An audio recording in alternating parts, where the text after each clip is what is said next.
Jean-Luc Domer, bonjour. Cette année, l'association du centenaire pour la guerre de 14 en Ariège publie le mémorial des Ariégeois tombés au champ d'honneur. Pourquoi ce mémorial et en quoi est-il intéressant? Alors, cet ouvrage, c'est tout d'abord le 4e que produit l'association du centenaire. Et il était logique, après avoir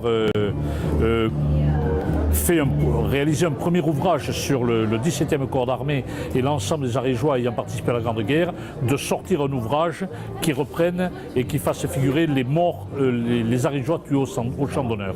Donc il fallait à tout prix que cet ouvrage existe.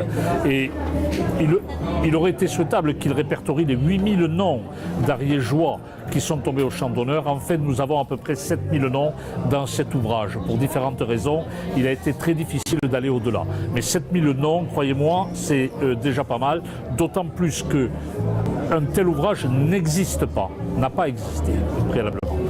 Donc il fallait que nous le fassions. Voilà. Quelles sont les difficultés que vous avez rencontrées pour la confection de ce mémorial? Les difficultés ont été extrêmement nombreuses. Tout d'abord, retrouver les noms, parce qu'à l'époque, l'orthographe des noms nominatifs était très approximative. Les prénoms, pareil, beaucoup de prénoms se ressemblaient. Beaucoup de familles ont le même nom, mais n'ont pas de lien de parenté. Donc c'était très difficile de retrouver les gens et de les identifier. Ensuite, on a réussi à faire cette identification, souvent grâce aux surnoms, au sobriquet qui était attribué aux Ariégeois. Et puis enfin, il y a eu quand même un certain laisser-aller au lendemain de la guerre, où on a inscrit sur les monuments des noms qui ne devaient pas y figurer, et on a omis d'y mettre des noms qui auraient dû y être. Voilà, alors c'était très difficile de faire le tri. Heureusement, nous avons été aidés par Internet. Internet nous a beaucoup aidés. Par exemple, Mémoire des hommes nous a beaucoup aidés pour retrouver des noms et essayer de les identifier. Voilà. L'association pour le centenaire de 14 Ariège va prendre fin en 2018. Oui, oui. Que va devenir tous les matériaux qui ont été rassemblés par cette association dynamique pendant toutes ces années? Oui, alors l'association a effectivement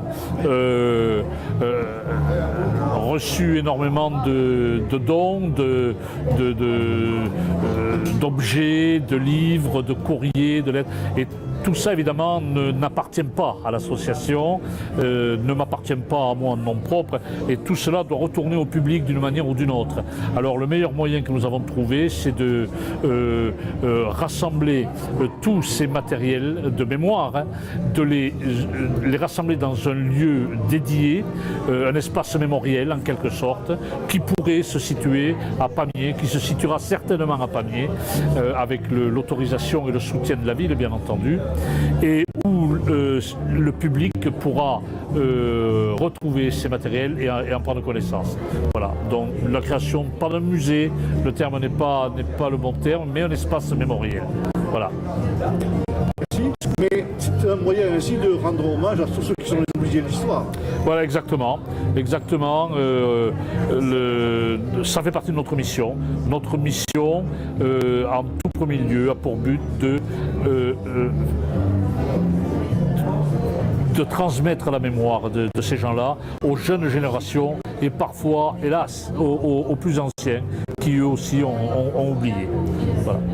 Jean-Luc Domer, merci beaucoup. Ouais, je vous en prie, merci.